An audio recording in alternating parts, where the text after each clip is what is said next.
আপনারা সবাই একটা গাছের পাতাকে দেখুন। যতক্ষণ পর্যন্ত ও গাছের সাথে মানে গাছের ডালের সাথে জুড়ে থাকে সে সবুজ থাকে, বাতাসের সাথে সে নড়তে থাকে। যতক্ষণ পর্যন্ত ও সূর্য থেকে পাওয়া রশ্মির শক্তি গাছে পৌঁছে দেয় ততক্ষণ ও ডালের সাথে যুক্ত থাকে। কিন্তু যখন সেই পাতা শুকিয়ে যায় তখন তার কোনো গুরুত্ব থাকে না। সেই পাতা গাছের ডালে এবং বৃক্ষের কাছে বোঝা হয়ে থেকে যায়। এবং এমন এক সময় আসে যখন সেই ডালটি শুকনো সেই পাতাকে পরিত্যাগ করে। এটাই আমরা এই প্রকৃতিতে দেখি এবং এটাই হলো সত্য। আর এটাই আমাদের জীবনে খুব বড় একটা শিক্ষা। যদি আপনিও নিজের জীবনে নিজের আপনজনদের কাছে বোঝা স্বরূপ হয়ে দাঁড়ান তাহলে তারা আপনাকে যতই ভালোবাসুক না কেন, ওনারা যদি নাও চান তাহলেও এমন এক দিন আসবে যখন আপনার আপনজন আপনাকে পরিত্যাগ করবে। সেই জন্য সবসময় আত্মনির্ভর হয়ে ওঠার চেষ্টা করুন, নিরন্তর পরিশ্রম করতে থাকুন, কারোর ওপর বোঝা হয়ে থাকবেন না, বরং তার সাথে মিলে দায়িত্ব পালন করুন। এমনটা করবেন তাহলে আপনার সম্মানও বজায় থাকবে এবং সম্পর্কের মধ্যে আপনার মূল্যও বজায় থাকবে। আসুন আর আমার সাথে ভালোবেসে বলুন, রাধা রাধা। ঈশ্বর আসলে কে? সংসারের বেশিরভাগ মানুষের কাছে ঈশ্বর হলেন এই সংসারের রচয়িতা, পালনকর্তা। কারোর কাছে উনি জ্ঞাতা, কারোর কাছে উনি হলেন আস্থার প্রতীক, আবার কারোর জন্য শুধুমাত্র অন্ধবিশ্বাস। কিন্তু এই ঈশ্বর কি কোনো শরীর, নাকি একটা বোধ, নাকি শুধুই শ্রদ্ধা? ঈশ্বর হলেন তিনি যিনি হলেন আপনার ইষ্ট। সেই জন্যই তো গুরু, মাতা, পিতা এনাদেরও ঈশ্বরই বলা হয়েছে। যাদেরকে আমরা ঈশ্বর বলে মনে করি, যারা আমাদের ইষ্ট, তারা আমাদের একটি পথ দেখান, একটি দিকে চালিত করেন। সেই পথে চলে আপনি শুভ কর্ম করতে পারেন। আর যখন কোনো ব্যক্তি তার ঈশ্বরের আদেশ পালন করেন তখন সে নিজে থেকেই শুভ পথে অগ্রসর হয়ে যান। বেশ কয়েকজন মানুষ ঈশ্বরের ওপর আস্থা রাখেন এবং ভাবেন যে অনুচিত কোনো কাজ করা উচিত নয়, ঈশ্বর দেখছেন। ওনারা ভয় পান যে কোনো অনুচিত কর্ম করলে কে জানে তার পরিণাম কি হবে। এমন অনেক ব্যক্তি রয়েছেন যারা ঈশ্বরকে বিশ্বাস করেন এবং জানেন যে ঈশ্বর তাদেরকে দেখছেন, তাই যে যে শুভ কর্ম ওনারা করেছেন তার ফল তারা অবশ্যই পাবেন।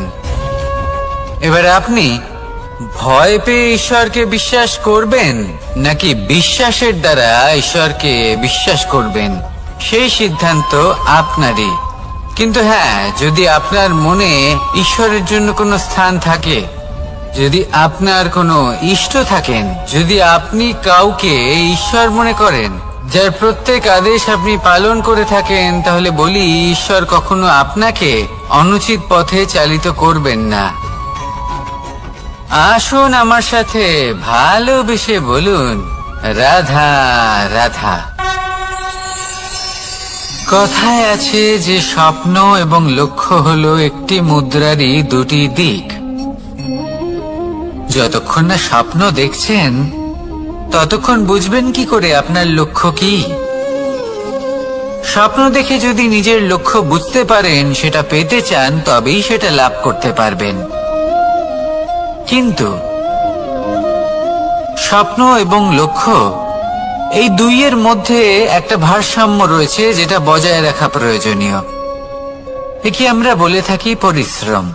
দেখুন, যদি আপনি স্বপ্ন দেখতে চান তাহলে পরিশ্রম ত্যাগ করে নিদ্রা লাভ প্রয়োজন। কিন্তু যদি আপনি লক্ষ্য লাভ করতে চান তাহলে আপনাকে নিদ্রা ত্যাগ করে পরিশ্রম করতে হবে। তাই আলস্য ত্যাগ করুন এবং সিদ্ধান্ত নিন যে আপনি কি চান আপনার জীবনের এই তুলাদণ্ডে। স্বপ্নের পাল্লা ভারী হওয়া প্রয়োজন নাকি লক্ষ্যের? আমার মতে এই দুইয়ের মধ্যে যদি ভারসাম্য বজায় রাখেন তবে পথ নিজে থেকেই সামনে আসবে। শুধু সেই পথে অগ্রসর হতে থাকুন এবং আমার সাথে ভালোবেসে বলুন, রাধা রাধা।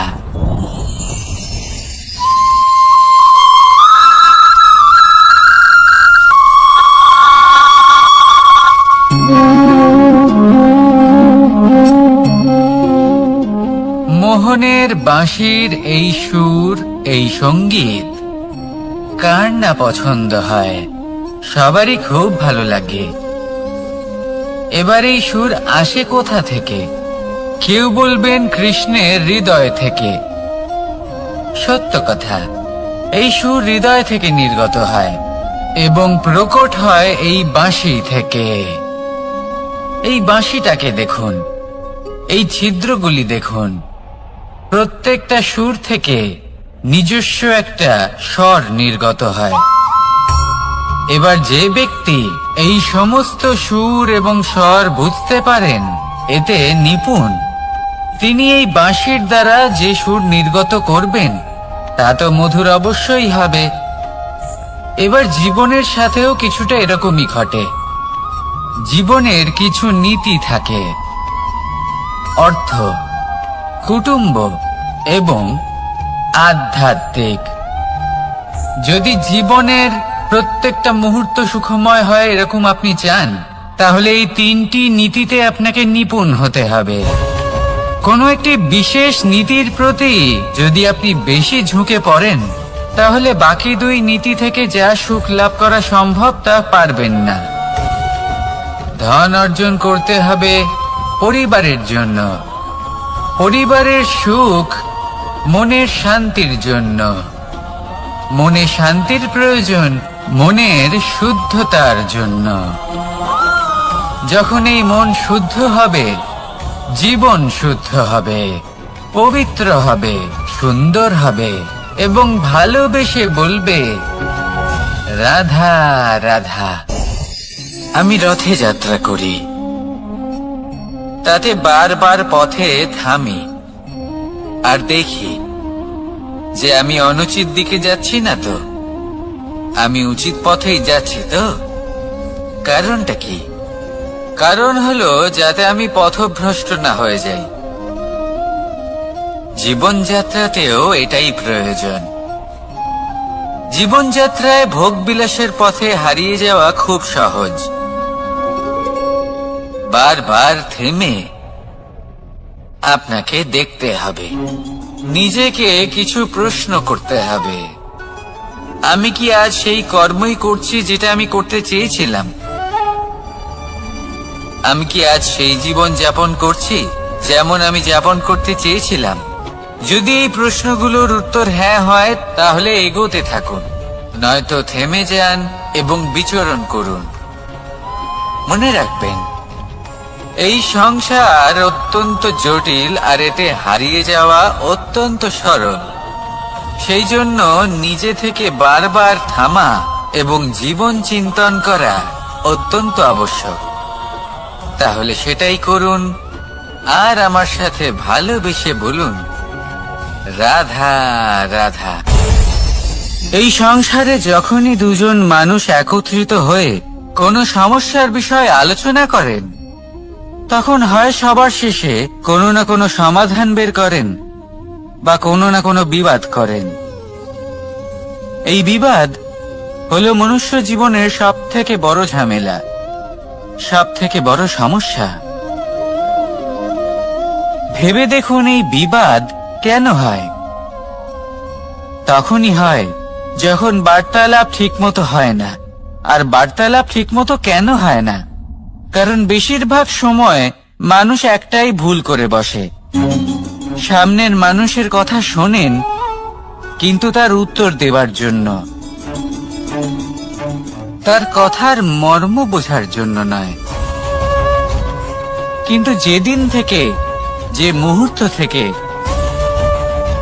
আপনি এটা শিখতে শুরু করে দেবেন যে আমি অপরের কথা শুনবো, কিন্তু সেটা বোঝার জন্য, তাকে উল্টে জবাব দেবার জন্য নয়। সেদিন থেকেই বিবাদের সমাপ্তি ঘটবে আর বার্তালাপ স্পষ্ট হয়ে যাবে। দেখুন, হয় সামনের মানুষের কথা বুঝতে শিখুন, বা নিজের বক্তব্য ভালোভাবে সামনের মানুষটাকে বুঝিয়ে বলুন। বার্তালাপ নাকি বিবাদ, আপনি কোনটা চান? সিদ্ধান্ত আপনার। আসুন আর আমার সাথে ভালোবেসে বলুন, রাধা রাধা। কাম, তৃতীয় পুরুষার্থ। এবার অধিকাংশ মানুষই কাম বলতে বিলাসিতা, বাসনা, লালসা মনে করে ফেলে। আসলে এমন কিছুই নয়। কামের বাস্তবিক অর্থ কি? কামের বাস্তবিক অর্থ হলো কামনা। প্রতিটা ব্যক্তি, প্রতিটা মানুষ, প্রতিটা জীব এই সংসারে কোনো না কোনো বিশেষ কারণে আসে। সেই কারণকে পূর্ণ করার জন্য কর্ম করাকে কাম বলে। এখন সেটা সবার জন্য ভিন্ন হতে পারে। কারোর কাছে সেটা জ্ঞান অর্জন করা হতে পারে, আবার কারোর কাছে নির্মাণ করা হতে পারে। কারোর জন্য পরিবারকে সঞ্চালন করা হতে পারে, আবার কারোর জন্য এই সংসার থেকে পাপ দূর করা হতে পারে। কিন্তু সবথেকে গুরুত্বপূর্ণ হলো যে মানুষ যেন নিজের কর্ম ঠিক করে করে, সম্পূর্ণ যত্ন নিয়ে করে। তৃতীয় পুরুষার্থ মানে এই কাম। এটার অনুচিত অর্থ নিজেকে বোঝানো মানেই সমগ্র জীবনকে অর্থহীন করে দেওয়া। তাই প্রেম দ্বারা আপনার এই সংসারে আসার কারণটাকে অনুসন্ধান করুন, আর এই প্রেমের সাথেই বলুন, রাধা রাধা। প্রেম আড়াই অক্ষর, মাত্র আড়াই অক্ষরের এই শব্দ প্রেম, এর মধ্যে ত্রিলোকের এবং সমগ্র ব্রহ্মাণ্ডের বীজ নিহিত আছে।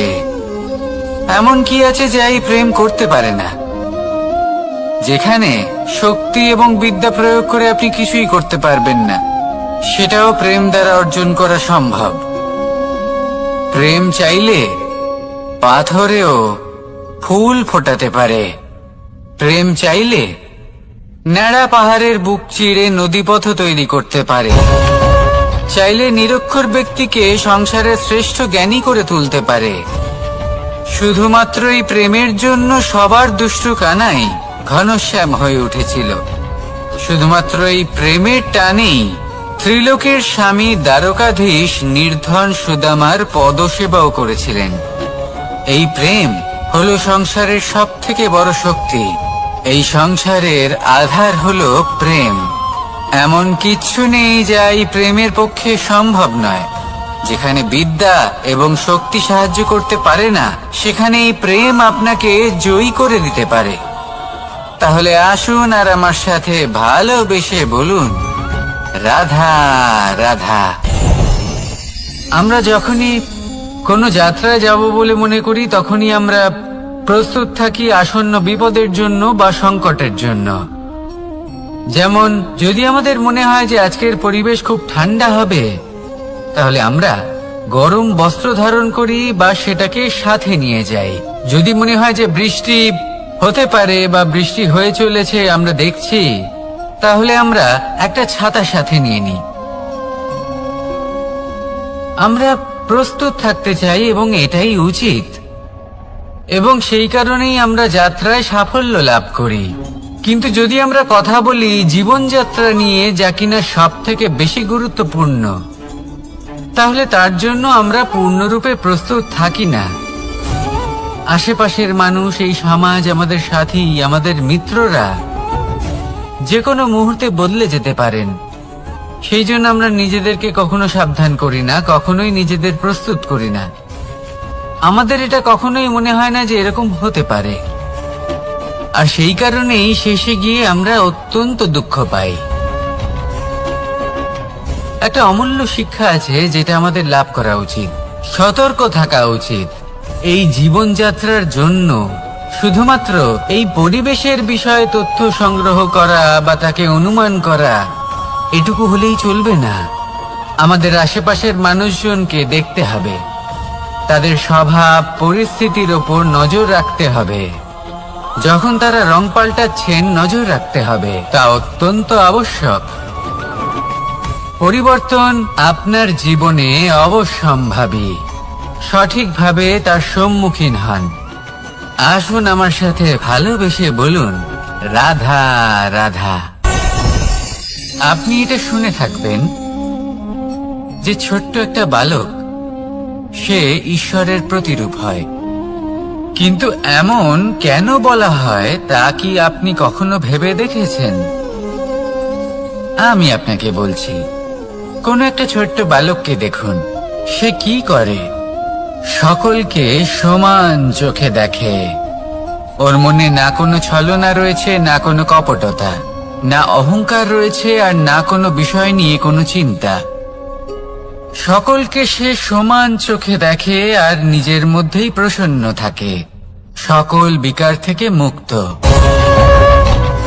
এগুলোই তো সেই গুণ সেই বালকের মধ্যে, যা হলো ঈশ্বর স্বরূপ। এবার ভেবে দেখুন, যদি প্রত্যেকটা মানুষ এই ছোট বালকের মতো সেই সব গুণ নিজের মধ্যে জাগ্রত করে তোলে, তাহলে কি হবে?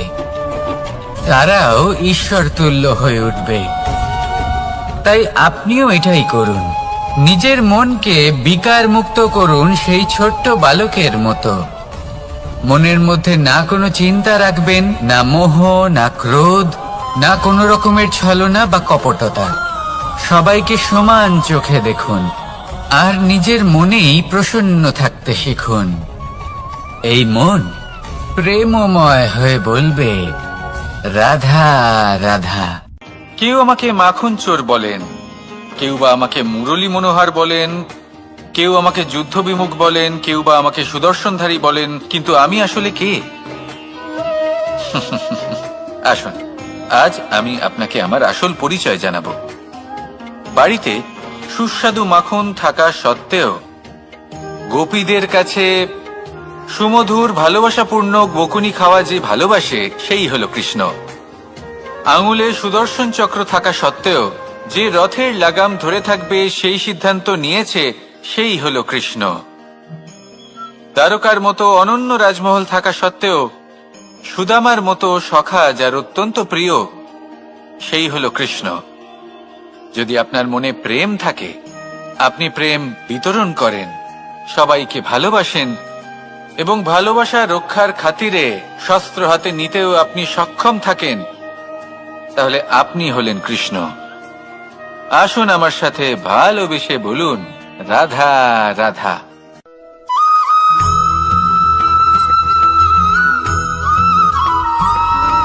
ধন, সম্পদ, ঐশ্বর্য, মানুষ হয় নিজের সৌভাগ্যের দ্বারা এগুলো লাভ করে থাকেন বা কর্মের দ্বারা। সৌভাগ্য আসলে কি? গ্রহের দশা, যা প্রত্যেক মুহূর্তে বদলাতে থাকে। কর্মের মাধ্যমে যখন আপনি ধন অর্জন করেন, তখন সেই ধন আপনার আগামী প্রজন্ম লাভ করে। সেটা হয় সে ভোগ করে বা তার জন্য তার ভোগান্তি হয়। আর এটা নির্ভর করছে আপনার কর্মের ওপরে। কি কর্ম করেছেন আপনি সেই ধনকে লাভ করার জন্য? যদি আপনি সৎ পথে চলেন, নিষ্ঠা ভরে আপনি কর্ম করে থাকেন এবং তার ফলে আপনি ধন অর্জন করে থাকেন, তাহলে আপনার আগামী প্রজন্ম সেটা ভোগ করবে, সেটা প্রয়োগ করবে নিজের বিকাশের জন্য। কিন্তু যদি আপনি কুকর্ম করে থাকেন, কোন রকম ছলনা করে থাকেন এই ধন লাভ করার জন্য, তাহলে 100% আপনার আগামী প্রজন্মকে এর জন্য ভুগতেই হবে। তাহলে আপনি কি চাইবেন? যে আপনার আগামী প্রজন্ম সুখ ভোগ করবে, নাকি আপনার কুকর্মের পরিণাম ভোগ করবে? নির্বাচন আপনারই।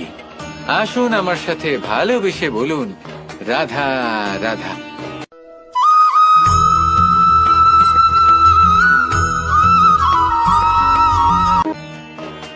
এমন অনেক মানুষ আছেন যারা আমাকে ভগবানের পরিভাষা জানতে চান, যে ভগবান আসলে কি, তিনি কেমন। এবার দেখুন, ভগবান হোক বা আপনার স্বপ্ন হোক বা আপনার লক্ষ্য হোক না কেন, সেই লক্ষ্য তখনই পূর্ণ হয়, তখনই তাকে লাভ করা সম্ভব যখন আপনার দৃষ্টিভঙ্গি মঙ্গলময় হয়, যখন আপনি নিজে মনে করবেন যে আমি যেটা পেতে চাইছি তা শুভ। উদাহরণস্বরূপ, কোনো পাখিকে দেখুন, সে গাছের ডালে বসে এবং সেখানেই বিশ্রাম করে, কিন্তু পড়ে না। কেন? কারণ ওর বিশ্বাস যে যে শাখার উপরে ও বসে আছে সেটাই হলো ওর বাসস্থান। যদি আপনি বিশ্বাস করেন তাহলে আপনি পাথরের মধ্যেও ভগবান দর্শন করতে পারবেন, আর যদি বিশ্বাস না থাকে তাহলে যদি ভগবান সামনে দাঁড়িয়েও থাকে তবেও আপনার বিশ্বাস হবে না। তাই বিশ্বাস করতে শিখুন। এই বিশ্বাসের আধারেই আপনি সেই সব কিছু পাবেন যা আপনি পেতে চাইছেন। আসুন আমার সাথে ভালোবেসে বলুন, রাধা রাধা।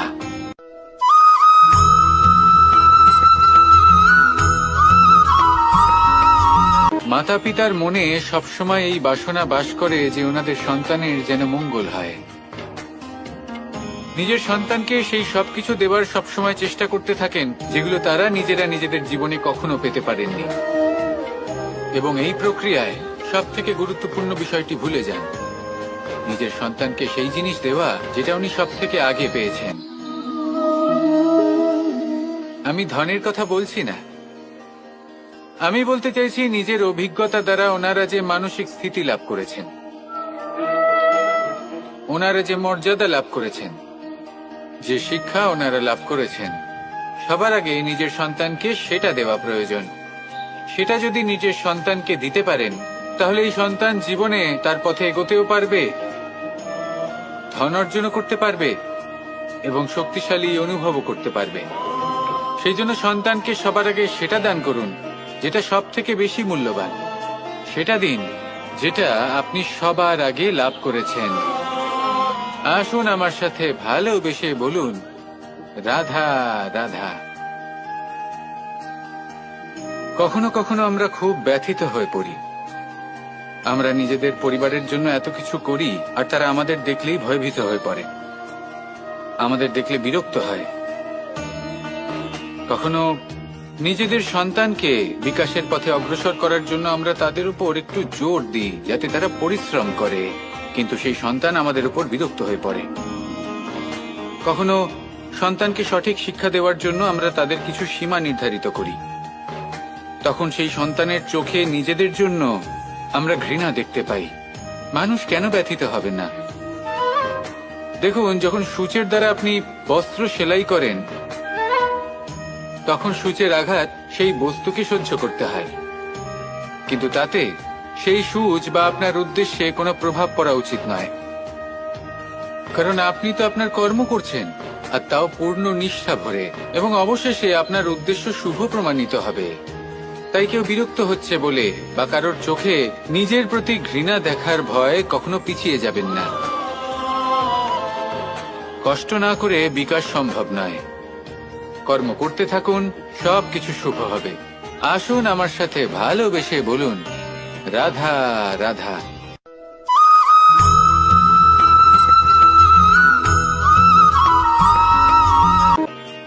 জল হলো জীবনের আধার। যদি জল না থাকে এই সংসারের জীবনের কোনো অস্তিত্ব নেই। এই জল হলো শুদ্ধ, পবিত্র। কিন্তু যখন এই জল পরিবেশের সংস্পর্শে আসে তখন ধুলো, ময়লা, কাদা এবং অন্যান্য বস্তু দ্বারা এই জল পূর্ণরূপে দূষিত হয়ে যায়। এবার যদি এই জলের শুদ্ধিকরণ করতে হয় তাহলে আমরা এই জলকে অস্থির হতে দিই না, তাকে স্থিরভাবে রেখে দিই। আর সেটা করলে সেই জল নিজে থেকেই সকল অশুদ্ধি ত্যাগ করে দেয়, নিজে থেকেই নিজেকে শুদ্ধ করে তোলে। এটা কিন্তু আমাদের মনের সাথেও হয়ে থাকে। এই সংসারে এত সমস্যার সম্মুখীন হয়েও কোথাও না কোথাও আমাদের এই মন মলিন হয়ে যায়, এতে নেতিবাচক ভাব জাগ্রত হয়।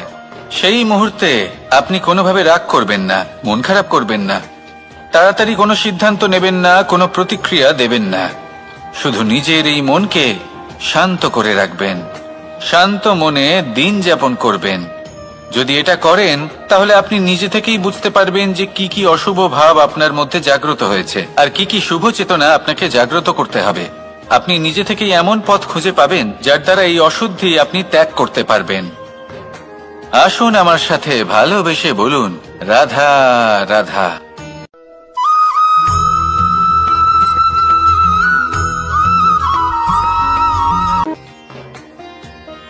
প্রেমের পরিভাষা আসলে কি? ভিন্ন ভিন্ন ধরনের ব্যক্তি, ভিন্ন ভিন্ন ধরনের প্রেমী, আলোচক বিভিন্ন ধরনের পরিভাষা প্রদান করেন এই প্রেম নিয়ে। কিন্তু প্রত্যেকের মনেই কখনো কখনো এই প্রশ্ন এসেছে, এই ভালোবাসা আসলে কি? নিজের প্রিয়তমকে জয় করাই কি প্রেম? চার হাত এক হয়ে যাবার নামই কি প্রেম? নিজের আবেগ ব্যক্ত করাই কি ভালোবাসা? না, প্রেমের অর্থ কাউকে লাভ করা নয়, বরং তার মাঝে বিলীন হয়ে যাওয়া। যদি কারোর হাত ধরে থাকি তাহলে আজীবন তার সাথে পথ চলা হলো প্রেম। প্রেম শুধুমাত্র সেটা নয় যা প্রেমী আর প্রেমিকার কেশদামে মালা বেঁধে দেয়। মাতা পিতার জন্য দিনরাত পরিশ্রম করা, নিজের পরিবারের জন্য দিনরাত পরিশ্রম করা, সেটাও প্রেম। নিজের বন্ধুদের জন্য, আপনজনের জন্য সবকিছু উজাড় করে দেওয়ার নাম হলো ভালোবাসা। নিজের মাতৃভূমির জন্য সাহসের সাথে লড়াই করা এবং আনন্দে নিজের জীবন ত্যাগ করে দেওয়াও কিন্তু প্রেমের নামান্তর। সেই জন্য যারা বুদ্ধিমান ব্যক্তি তারা কখনো প্রেমের পরিভাষা খুঁজতে চান না, কারণ তারা জানেন যে এই প্রেম কতটা বিশাল। তারা জানেন যে এই প্রেম হলো এক বিশাল সাগর যাকে নিজের মুঠোয় ধরে রাখা যায় না। সেই জন্য এই প্রেমের সাগরে ডুবে যান এবং সকলকে ভালোবাসতে শিখুন। যদি সবাইকে ভালোবাসতে পারেন তাহলে তাদেরও কল্যাণ হবে যারা আপনাকে ভালোবাসে, এবং সকলকে ভালোবাসতে শিখুন। যদি সবাইকে ভালোবাসতে পারেন তাহলে তাদেরও কল্যাণ হবে যারা আপনাকে ভালোবাসে, তাদেরও কল্যাণ হবে যাদেরকে আপনি ভালোবাসেন, আর আপনারও কল্যাণ হবে। আর তখন এই মন ভালোবেসে বলবে, রাধা রাধা।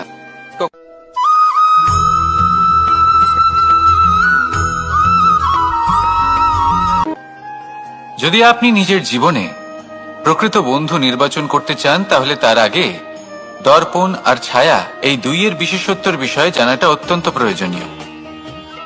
দর্পণ কি করে থাকে? যখনই আপনি দর্পণের দিকে তাকাবেন ও শুধুমাত্র আপনাকে সত্যের সাথে অবগত করাবে, ও আপনাকে কখনো মিথ্যে বলবে না। সেখানেই যদি ছায়ার কথা বলি তাহলে দেখুন ছায়া কি করে, সব সময় আপনার সাথে থাকে, কখনো আপনার সঙ্গ ত্যাগ করে না। এবার আপনার জীবনে যদি এমন কোনো বন্ধু আসে যে সবসময় আপনাকে সত্য কথা বলবে, আপনার অপগুণের বিষয়ে যদি আপনাকে বলে কিন্তু তাও সে সত্যিই বলবে, তাহলে তার উদ্দেশ্য কিন্তু আপনাকে দুঃখ দেওয়া নয়। সে আপনার অজ্ঞানতা, আপনার ভ্রম দূর করতে চায়। যদি আপনি কোনো অনুচিত পথে চলতে থাকেন তাহলে সে আপনাকে বাধা দিতে চায়। আর যদি সেই মিত্রই ছায়া সঙ্গীর মতো হয়, সে কখনোই সুখ দুঃখে আপনার সঙ্গ ত্যাগ করবে না। তার উদ্দেশ্য হলো সবসময় আপনাকে রক্ষা করা। তাই এরকম দর্পণ বা ছায়ার মতো কোনো বন্ধু যদি আপনার জীবনে আসে তাহলে তাকে কোথাও যেতে দেবেন না। সে আপনার জীবনকে সুখময় করে তুলবে। আর যদি আপনার জীবনে উপস্থিত বন্ধু এমন না হয় তাহলে তাকে নিজের থেকে দূরে করে দেওয়াই বাঞ্ছনীয়। তাহলে দর্পণ আর ছায়ার মতো প্রকৃত এবং ভালো বন্ধুকে নিজের জীবনে স্থান দিন আর আমার সাথে ভালোবেসে বলুন, রাধা রাধা।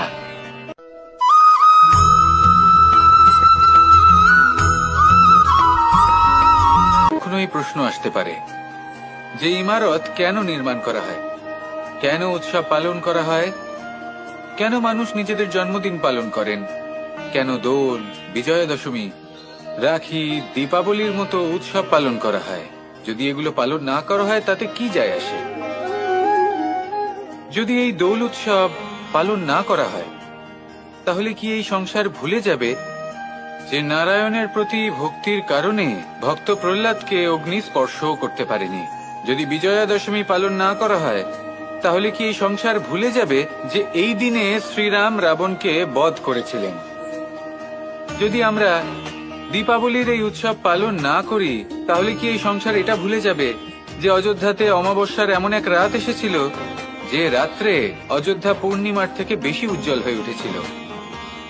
যদি এই রাখি উৎসব পালন না করা হয়, তাহলে কি এই সংসারের ভাই এবং বোনেরা একে অপরের প্রতি ভালোবাসা কি সেটা ভুলে যাবেন? বিষয়টা ভুলে যাওয়ার নয়, বিষয়টা হলো মনে রাখা। যখন জীবনে আমরা কোনো একটা স্থানে পৌঁছই, উপলব্ধিগুলোর উৎসব পালন করি, যাতে সেই মুহূর্তে আমরা সকলের মধ্যে আনন্দ ছড়াই এবং মানুষ সেই মুহূর্তটা মনে রাখেন। এই স্মৃতিগুলোই মানুষের মধ্যে বিশ্বাসের জন্ম দেয়। এই বিশ্বাস যে আগামী যেদিন আসছে তাতে আরো আনন্দের সম্ভাবনা রয়েছে। ভালোবাসার এই উৎসব, ভালোবাসার এই পার্বণ, এটা মানুষের মনে বিশ্বাসের জন্ম দেয় যে প্রত্যেক যুগে কেউ না কেউ এসেছে এবং পরবর্তীতেও আসবে। তাহলে আসুন আমরা ডুবে যাই আমার লীলার এই প্রেম যাত্রায় এবং ভালোবাসার এমন একটা উৎসব পালন করা যাক যা এই সংসার যুগ যুগ পর্যন্ত মনে রাখবে।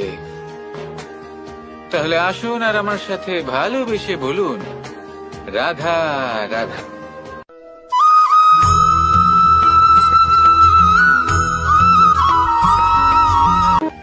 আমাদের এই জীবন, তাতে এই যে সময় চক্র, তা তিনটি ভাগে বিভক্ত। এক হলো অতীতকাল, ফেলে আসা অতীত, তারপরে আসে বর্তমান, এখনকার এই মুহূর্ত, আর তারপর আসে আগামীকাল অর্থাৎ ভবিষ্যৎ। এবার এখানে সবথেকে গুরুত্বপূর্ণ হলো অতীতকাল, ভবিষ্যৎকাল, ফেলে আসা অতীত এবং আগামী সময়। কেন? কারণ এই দুইয়ের উপর নির্ভর করছে যে আপনি বর্তমানে কি করতে চলেছেন। শুধু প্রয়োজন হলো সঠিক দৃষ্টিভঙ্গির। অতীতকালকে যদি আপনি একটি দৃষ্টিভঙ্গি থেকে দেখেন, তাহলে অতীতকালে আপনি দুঃখও দেখতে পাবেন, যন্ত্রণাও দেখতে পাবেন। অন্য কোনো দৃষ্টিভঙ্গি থেকে দেখলে আপনি অতীতকাল থেকে শিক্ষাও লাভ করবেন। এবার এই শিক্ষা অনুসারেই বর্তমানে কর্ম করা উচিত। এবং যদি ভবিষ্যতের কথা বলি, তাহলে বলবো ভবিষ্যতের কথা ভেবে আপনি আজ অবশ্যই চিন্তিত হতে পারেন। অন্য একটি দৃষ্টিভঙ্গি থেকে দেখলে এই ভবিষ্যতেই আপনি একটি লক্ষ্য, একটি উদ্দেশ্য দেখতে পাবেন যে আপনি কি করতে চান, কি লাভ করতে চান। এবার সেই অনুসারে বর্তমানে কর্ম করা উচিত, ভবিষ্যৎ এবং অতীতকাল অনুসারে। এভাবেই যদি জীবনে কর্ম করতে থাকেন, আপনার এই বর্তমানের দিনগুলো আপনি একটু নতুন ভাবে বাঁচতে পারবেন। এভাবেই যদি জীবনে এগোতে থাকেন, তাহলে আপনার জীবনে আনন্দের উদ্ভব হতে কেউ বাধা দিতে পারবে না। আসুন আমার সাথে ভালোবেসে বলুন, রাধা রাধা।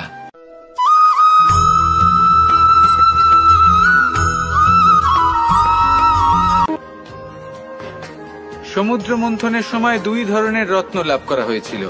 প্রথম হলাহল, যার প্রভাব থেকে এই সমস্ত সংসারের জীবের প্রাণ বাঁচানোর জন্য মহাদেব তাকে নিজের কণ্ঠে ধারণ করে নিয়েছিলেন।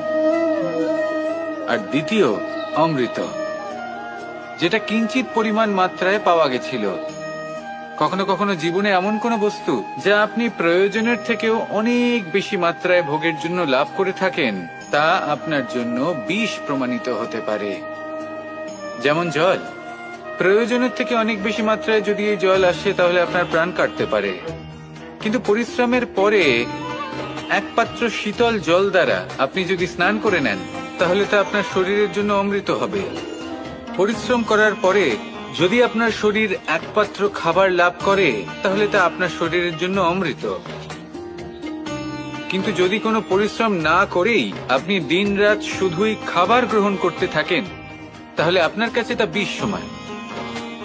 বিষ এবং অমৃত গ্রহণ করাটা আপনার উপরে নির্ভর করছে। কোনো বস্তু আপনার পক্ষে বিষও হতে পারে, আবার অমৃতও হতে পারে। নির্ভর করছে যে আপনি সেটা কিভাবে ব্যবহার করছেন, কতটা মাত্রায় ব্যবহার করছেন। আসুন আমার সাথে ভালোবেসে বলুন, রাধা রাধা।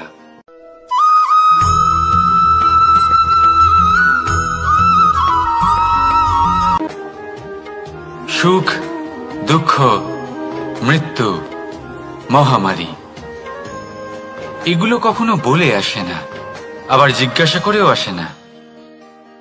এমনই হয় দ্রুত ক্রীড়ার এই খেলায়। এক কারাগারের মতো, একটা মাকড়সার জালের মতো। যেমন একটা মাকড়সার জাল একটা পোকাকে নিজের দিকে আসতে আকর্ষিত করে নিজের চমকের দ্বারা, নিজের গঠন দ্বারা, সেরকমই দ্রুত ক্রীড়ার এই খেলা মানুষকে নিজের দিকে আসতে প্ররোচিত করে। শেষে গিয়ে মানুষ আটকা পড়ে। পার্থক্য শুধু এটাই, যখন এক পোকা এই জালে জড়িয়ে পড়ে তখন সে তার প্রাণ হারায়। মানুষ যখন এই দ্রুত ক্রীড়ায় আকর্ষিত হয় সে নিজের মান, নিজের ধন সবকিছু হারায়, নিজের বিবেক হারিয়ে ফেলে। কিন্তু আপনি আপনার বিবেক কখনোই হারাবেন না। যদি আপনার মনে লোভ চলে আসে আপনি লোভী হয়ে ওঠেন। যদি আপনি দ্রুত ক্রীড়ার এই খেলায় আটকা পড়েন তাহলে মনে রাখবেন এই খেলা থেকে ফিরে আসা প্রায় অসম্ভবই বলা যায়। নিজের বিবেক কখনো হারাতে দেবেন না, কারণ বিনাশ আসার প্রথম লক্ষণ হলো বিবেকের বোধ চলে যাওয়া। এই প্ররোচনায় কখনো পা দেবেন না। আর আমার সাথে ভালোবেসে বলুন, রাধা রাধা।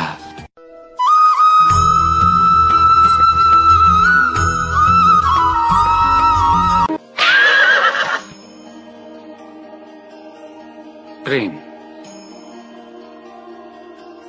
2.5 অক্ষর, মাত্র 2.5 অক্ষরের এই শব্দ প্রেম, এর মধ্যে ত্রিলোকের এবং সমগ্র ব্রহ্মাণ্ডের বীজ নিহিত আছে। এমন কি আছে যা এই প্রেম করতে পারে না? যেখানে শক্তি এবং বিদ্যা প্রয়োগ করে আপনি কিছুই করতে পারবেন না, সেটাও প্রেম দ্বারা অর্জন করা সম্ভব। প্রেম চাইলে পাথরেও ফুল ফোটাতে পারে। প্রেম চাইলে ন্যাড়া পাহাড়ের বুক চিরে নদীপথ তৈরি করতে পারে। চাইলে নিরক্ষর ব্যক্তিকে সংসারের শ্রেষ্ঠ জ্ঞানী করে তুলতে পারে।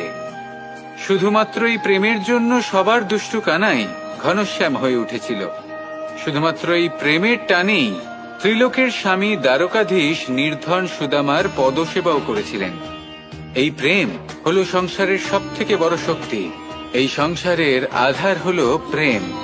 এমন কিচ্ছু নেই যা এই প্রেমের পক্ষে সম্ভব নয়। যেখানে বিদ্যা এবং শক্তি সাহায্য করতে পারে না, সেখানে এই প্রেম আপনাকে জয়ী করে দিতে পারে। তাহলে আসুন আর আমার সাথে ভালোবেসে বলুন, রাধা রাধা।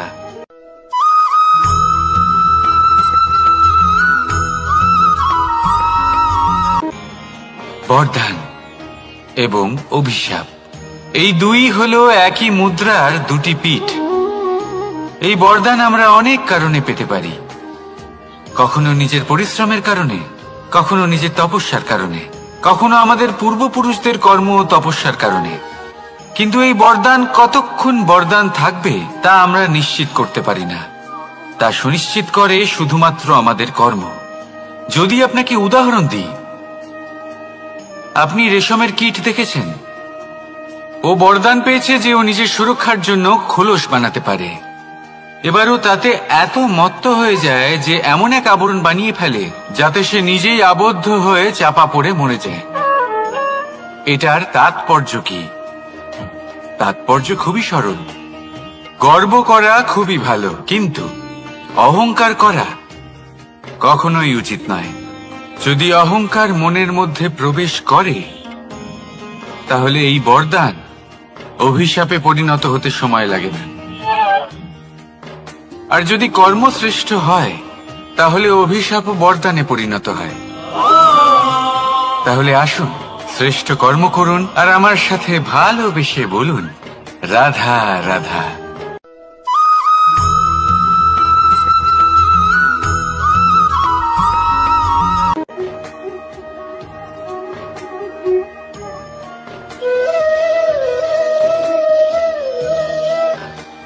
কর্ম এবং ফল, দেখতে গেলে এই সমস্ত ব্রহ্মাণ্ড এই দুইয়ের মাঝেই স্থির হয়ে আছে। মানুষজন কর্ম করেন ভালো ফল লাভের আশায়, আর ভালো ফল লাভের আশায় উনি এটাই ভুলে যান যে উনি যে কর্ম করছেন তা কি করছেন। আমি বলেছিলাম কর্ম করুন ফলের চিন্তা না করে, কিন্তু কি কর্ম করছেন সেই বিষয়ে ভাবাটাও অত্যন্ত আবশ্যক। নয়তো অনেক সময় আমরা এমন কর্ম করে ফেলি যা না চাইতেও বিষে পরিণত হয়। যা হয়েছে দুঃশাসনের সাথে, দুর্যোধনের সাথে, গুরু দ্রোণের সাথে। একজনের মানসিকতা উচিত ছিল না, একজনের বিবেক উচিত ছিল না, আরেকজন যে পক্ষ নির্বাচন করেছিলেন সেই পক্ষ উচিত ছিল না। আর যা কিছু ওনাদের সাথে হলো, আপনার, আমার, আমাদের সকলের সাথে তা হতে পারে। আমি বলেছিলাম কর্ম করুন, ফলের চিন্তা করবেন না, কিন্তু এই কর্মের বিষয়ে বিচার করে দেখাটাও ততটাই আবশ্যক। দেখুন, কর্ম করার উচিত প্রক্রিয়া ফলের চিন্তা না করা, কিন্তু যদি আপনার কর্ম শুভ হয় তাহলে তার ফলও নিয়তি আপনাকেই দেবে। সর্বদা কর্ম করার সময় এটা ভাবুন যে আপনার এই কর্ম এই সংসারকে, এই সমাজকে, আপনার পরিবারকে, আপনার আশেপাশের মানুষজনকে কোন দিশায় নিয়ে যাবে।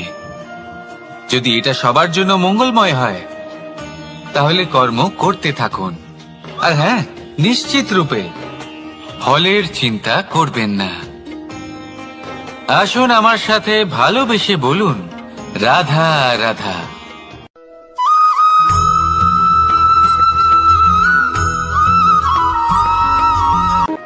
শব্দই হলো শূন্য, শব্দই হলো আরম্ভ, শব্দই হলো অন্ত, শব্দই হলো অমর, শব্দই হলো ব্রহ্ম। এই শব্দ হলো অত্যন্ত বিশেষ। কেউ কাঁদলে তাকে হাসিয়ে তোলে, কেউ হাসলে তাকে কাঁদিয়ে দেয়। কারোর মনে উদ্দীপনা জাগিয়ে তুলতে পারে, আবার কারোর মনে কাঁটা হয়ে বিঁধে থাকতে পারে। একটা অত্যন্ত গুরুত্বপূর্ণ কথা যা বোঝা অত্যন্ত আবশ্যক। আপনার মন, আপনার হৃদয়ে যতই শুদ্ধ হোক না কেন, যতই পবিত্র হোক না কেন, আপনার দৃষ্টিভঙ্গি যতই স্পষ্ট হোক না কেন, যদি আপনার কথা পবিত্র না হয়, যদি আপনার শব্দ শুদ্ধ না হয়, তাহলে তা আপনাকে আপনার কর্মফল ভোগ করতে বাধ্য করবেই। একটা সহজ উদাহরণ দিই। আপনার জীবনে এমন কেউ অবশ্যই থাকবেন যাকে আপনি পছন্দ করেন না, যিনি হয়তো অধর্মী মানুষ, যিনি হয়তো দুর্বুদ্ধি সম্পন্ন মানুষ, কিন্তু তার জন্য অপশব্দ প্রয়োগ করলে তার মধ্যে কোনো পরিবর্তন আসবে না, তার মানসিকতা বদলাবে না, শুধু মনে প্রতিশোধ স্পৃহা জেগে উঠবে, মনে হিংসা জাগবে, আর কিচ্ছু নয়। সেই জন্য নিজের শব্দকে নিয়ন্ত্রণ করুন, নিজের কথা সংযত করুন। শ্রেষ্ঠ থেকে শ্রেষ্ঠতর মানুষকেও সাবধানী হতে হয়, কারণ যদি এই শব্দের প্রয়োগ সঠিক না হয় তাহলে আজীবন মানুষকে নির্বাক হয়ে থাকতে হতে পারে।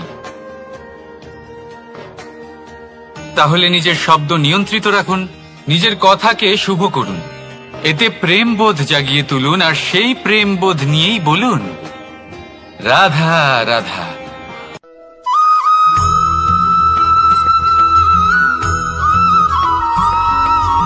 বটবৃক্ষের বীজ সর্ষের দানার থেকেও ছোট হয়, কিন্তু যখন তা নিজের রূপ ধারণ করে তখন তা বিশাল বৃক্ষের আকার ধারণ করে, যা সহস্র বছর ধরে বেঁচে থাকে, ছায়া প্রদান করে, পাখিদের আশ্রয় প্রদান করে, আর দেয় পথচারীদের বিশ্রাম করার স্থান। কেন? কারণ সেই ছোট বীজ তা মাটির ভেতরে গিয়ে নিজের খোলস ত্যাগ করে। অন্ধকারে থাকে সে, যতই আলো আসুক না কেন, যতই বর্ষা আসুক না কেন, সব সহ্য করে। আর তারপরে একটা চারা গাছ অঙ্কুরিত হয়, তারপর ধীর গতিতে একটা বিশাল বৃক্ষতে পরিণত হয়। দেখুন, জীবনে কঠিন সময় আসে, এই জন্য নয় যে আপনি হার মেনে নেবেন, এই জন্য আসে যাতে আপনি ভবিষ্যৎ নির্মাণের জন্য নিজেকে তৈরি করতে পারেন। যদি কঠিন সময়ে আপনি ওই বীজের মতো দৃঢ় হয়ে থাকতে পারেন, তাহলে আপনিও একদিন সেই বিশাল বৃক্ষের মতো নিজের অস্তিত্ব গড়ে তুলতে পারবেন, যা সহস্র বছর পর্যন্ত মনে রাখা হবে। আসুন আমার সাথে ভালোবেসে বলুন, রাধা রাধা।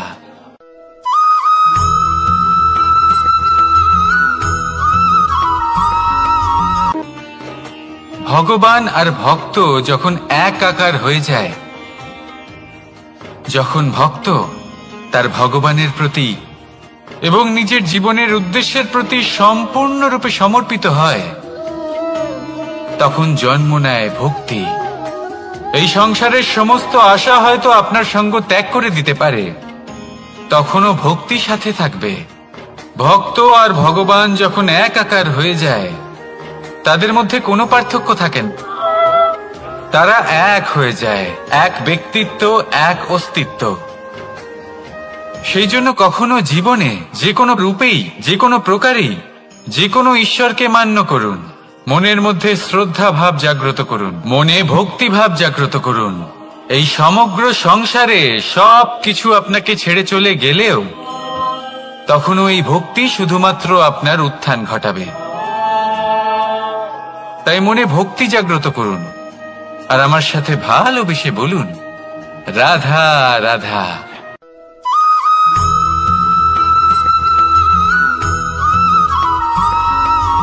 বটবৃক্ষের বীজ সর্ষের দানার থেকেও ছোট হয়, কিন্তু যখন তা নিজের রূপ ধারণ করে তখন তা বিশাল বৃক্ষের আকার ধারণ করে, যা সহস্র বছর ধরে বেঁচে থাকে, ছায়া প্রদান করে, পাখিদের আশ্রয় প্রদান করে আর দেয় পথচারীদের বিশ্রাম করার স্থান। কেন? কারণ সেই ছোট বীজ তা মাটির ভেতরে গিয়ে নিজের খোলস ত্যাগ করে।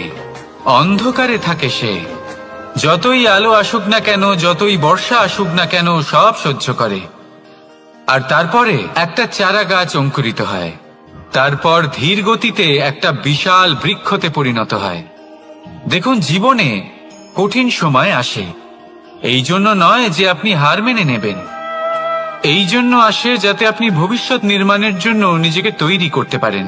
যদি কঠিন সময়ে আপনি ওই বীজের মতো দৃঢ় হয়ে থাকতে পারেন, তাহলে আপনিও একদিন সেই বিশাল বৃক্ষের মতো নিজের অস্তিত্ব গড়ে তুলতে পারবেন, যা সহস্র বছর পর্যন্ত মনে রাখা হবে। আসুন আমার সাথে ভালোবেসে বলুন, রাধা রাধা।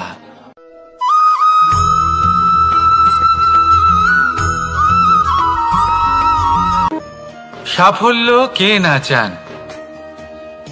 সাফল্য লাভ করার, শিখরে পৌঁছানোর আলাদাই একটা আনন্দ রয়েছে। আর আপনজনদেরও কে না চান? প্রত্যেক মানুষ চান যেন জীবনে তার কোনো আপনজন থাকে, যারা সবসময় তাদের সাথে থাকবে, কারণ আপনজনের সাথেই তো সাফল্যের আনন্দ সব থেকে বেশি পাওয়া যায়। কিন্তু আসলে কি হয়, অনেক সময় সাফল্যের খোঁজে সেই পথে চলতে চলতে আমরা আপনদের থেকে দূরে চলে যাই, না চাইতেও দূরে চলে যেতে হয়, ওনাদের সাথে সময় কাটাতে পারি না। আর আমরা ভুলে যাই যে সাফল্যের আসল আনন্দ আপনজনদের সাথেই পাওয়া যায়।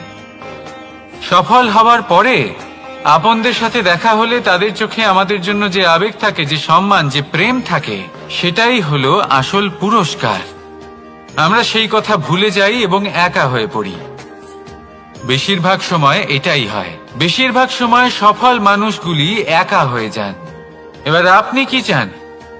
আপনি অসফল হয়ে দিনগুলি একাকিত্বে কাটাতে চান, নাকি সফল হয়ে আপনজনদের সাথে আনন্দে থাকতে চান? সেই সিদ্ধান্ত আপনার।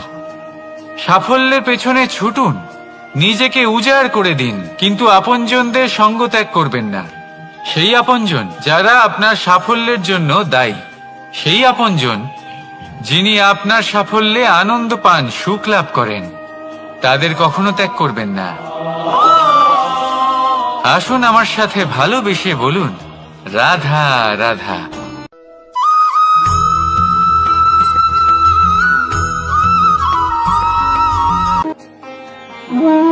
এই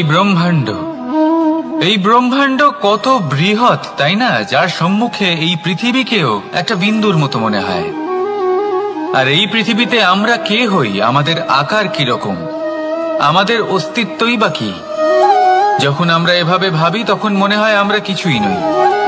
তা আমরা যখন কিছুই নই, তাহলে আমরা এত চিন্তা করি কেন? কি ভেবে ভয় পাই? কাকেই বা এত ভয় পাই? কে আমাদের মারতে পারে আর কেই বা আমাদের জন্ম দেবে? আত্মার আসলে না কখনো জন্ম হয় আর না কখনো মৃত্যু। আত্মা শুধুই শরীর বদল করে।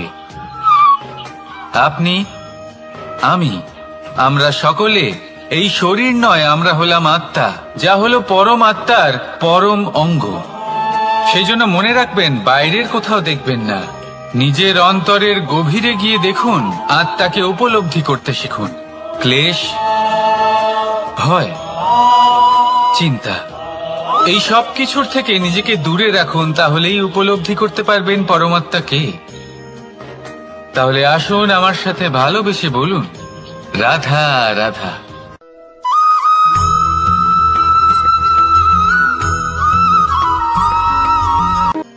মানুষ আর ধন, এই দুইয়ের মধ্যে সম্পর্ক খুব ঘনিষ্ঠ। ধন হলো সেই শক্তি যার ব্যবহার মানুষ করে থাকে সাংসারিক বস্তু ক্রয় করার জন্য, নিজের জীবন যাপন করার জন্য।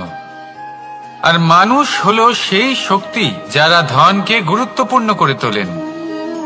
এবার একটা কথা বলি, ব্যবহার করা উচিত ধনকে আর ভালোবাসা উচিত মানুষকে।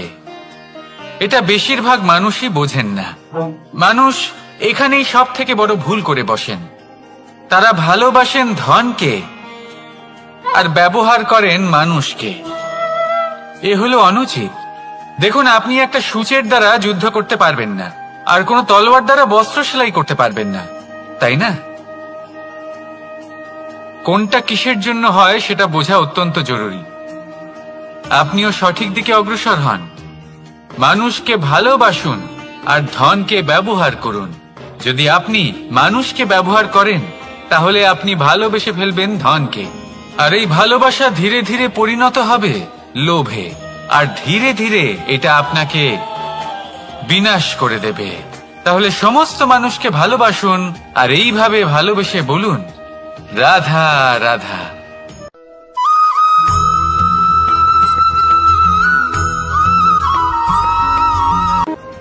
পরিবর্তন এই সংসারের শাশ্বত নিয়ম। কোন রাজা নেই যিনি চিরকাল রাজা থাকেন, কোন ধনী ব্যক্তি নেই যিনি চিরকাল ধনী থাকবেন। এই সংসারে সূর্যের স্থান নেওয়ার জন্য চন্দ্রিমার আগমন ঘটে।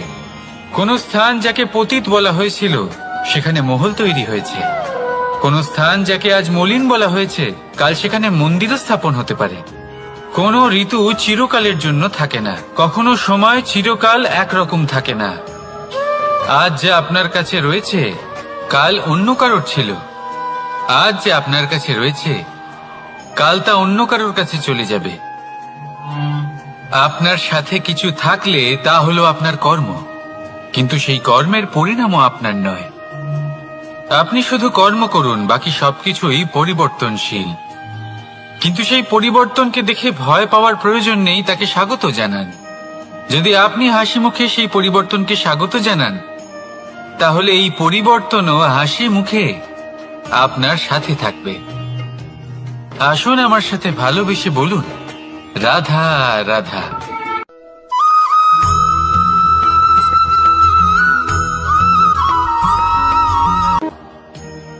বল, শক্তি, পরাক্রম এই সংসারের বিকাশের মূল। কিন্তু কখনো ভেবেছেন যে প্রকৃতি আমাদের এই বল, শক্তি, পরাক্রম কেন দিয়েছেন? যাতে আমরা জীবনে কারোর উদ্ধার করতে পারি, কাউকে সাহায্য করতে পারি, কারোর জন্য ভালো কিছু করতে পারি, কোনো গরিব অসহায় মানুষের জন্য কিছু করতে পারি। এই বল, এই শক্তির সদ্ব্যবহার করতে পারি। কখনো দেখেছেন এমন মানুষ যার কাছে অসীম শক্তি আছে কিন্তু তার সাথেই অসম্ভব অহংকারও রয়েছে, যিনি নিজেকে সর্বশ্রেষ্ঠ বলে মনে করেন, খারাপ কাজও করেন। আপনি দেখবেন প্রকৃতি এবং মানুষ তাকে ভাঙতে সর্বদা চেষ্টা করেন। মনে রাখবেন, যতই সুবিশাল পর্বত হোক না কেন, তা যদি পথে পড়ে তাকে ভেঙে পথ প্রশস্ত করা হয়। যদি আপনার কাছে বল থাকে, শক্তি থাকে, পরাক্রম থাকে, তাহলে তার সদ্ব্যবহার করুন, কাউকে সাহায্য করুন, কাউকে রক্ষা করুন। যদি আপনি আপনার শক্তির দুর্ব্যবহার করেন তাহলে মনে রাখবেন আপনি নিজের বিনাশ নিজেই আমন্ত্রণ করছেন। এবার বল অর্জন করার পরে, শক্তি অর্জন করার পরে আপনি নিজেকে বিনাশ করতে চান নাকি এই সংসারের উদ্ধার করতে চান, সিদ্ধান্ত আপনার। রাধা রাধা।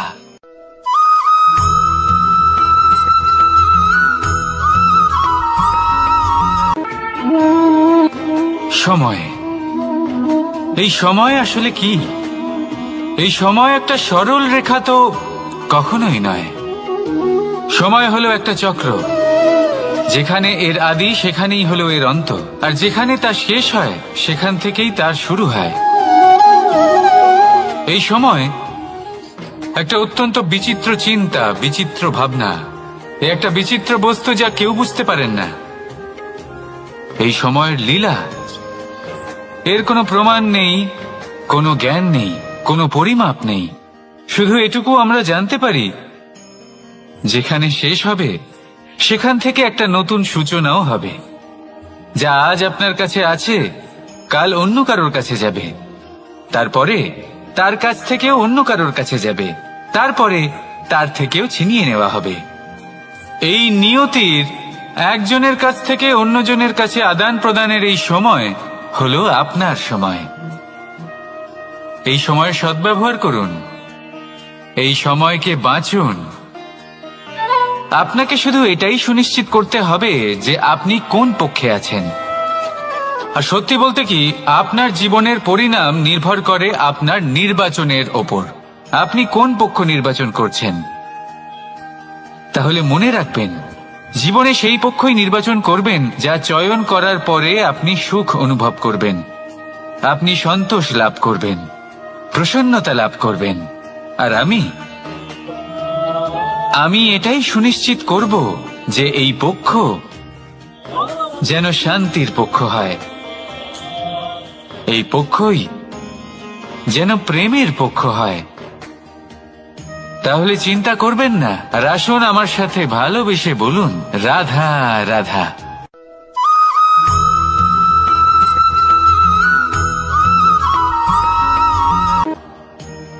বল, শক্তি, পরাক্রম এই সংসারের বিকাশের মূল। কিন্তু কখনো ভেবেছেন যে প্রকৃতি আমাদের এই বল, শক্তি, পরাক্রম কেন দিয়েছেন? যাতে আমরা জীবনে কারোর উদ্ধার করতে পারি, কাউকে সাহায্য করতে পারি, কারোর জন্য ভালো কিছু করতে পারি, কোনো গরিব অসহায় মানুষের জন্য কিছু করতে পারি। এই বল, এই শক্তির সদ্ব্যবহার করতে পারি। কখনো দেখেছেন এমন মানুষ যার কাছে অসীম শক্তি আছে, কিন্তু তার সাথেই অসম্ভব অহংকারও রয়েছে, যিনি নিজেকে সর্বশ্রেষ্ঠ বলে মনে করেন, খারাপ কাজও করেন।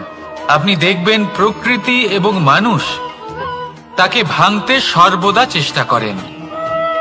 মনে রাখবেন, যতই সুবিশাল পর্বত হোক না কেন, তা যদি পথে পড়ে তাকে ভেঙে পথ প্রশস্ত করা হয়।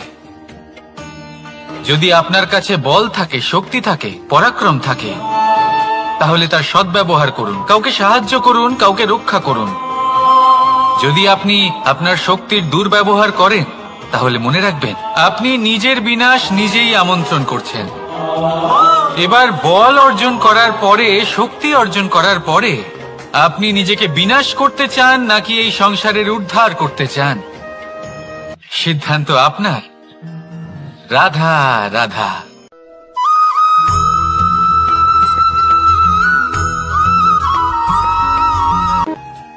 দৃষ্টি আর দৃষ্টিভঙ্গি, এই সমগ্র লীলা হলো এই দুইয়ের। বিচিত্র হতে পারে, কিন্তু এটাই সত্যি। এবার আপনাকে একটা উদাহরণ দিয়ে বোঝাই। অনেক সময় আপনি কোনো ব্যক্তিকে এটা বলতে শুনবেন যে আমি আমার নিজের উপরে গর্ব করি, আমি নিজেকে নিয়ে গর্ব করি, আমি খুব ভালোভাবে আমার মা বাবার সেবা করি, ওনাদের আমি সবসময় সুখী রাখি, ওনাদের আমি একটা বাড়ি দিয়েছি, সকল সুখ সুবিধা দিয়েছি, ওনাদের জীবনে প্রত্যেক জিনিস দিয়েছি আর দেব যা তাদের প্রয়োজন। এবার আমাকে বলুন যে আপনি কে হন? আপনি হলেন সেই বীজ যা আপনার মাতা পিতা রোপণ করেছেন। আপনার মা বাবাই আপনাকে এই সংসারে জন্ম দিয়েছেন। এবার এইসব কথার কি তাৎপর্য?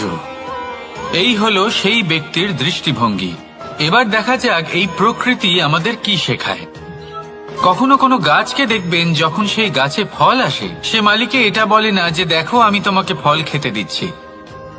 সেই বৃক্ষ এটা বলে না যে দেখো আমি তোমায় আহার করতে দিচ্ছি, কারণ ও জানে যে এটা হলো সেই মালির পরিশ্রম, এটা হলো তারই কর্মের ফল, আর এটা তারই পাওয়া উচিত।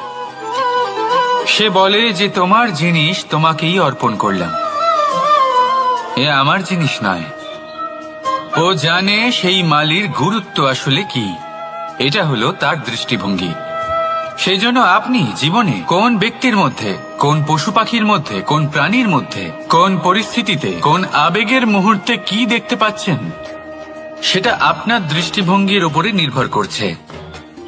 তাই নিজের মনে ধনাত্মক ভাব জাগ্রত করুন, শুভ চিন্তা নিয়ে আসুন। এই ভাবনাই সত্য হয়ে সামনে আসবে। এই দৃষ্টিভঙ্গি এমন হয়ে যাবে যে আপনার জীবনে সবকিছুই শুভ হবে। তাহলে আসুন আর আমার সাথে ভালোবেসে বলুন, রাধা রাধা।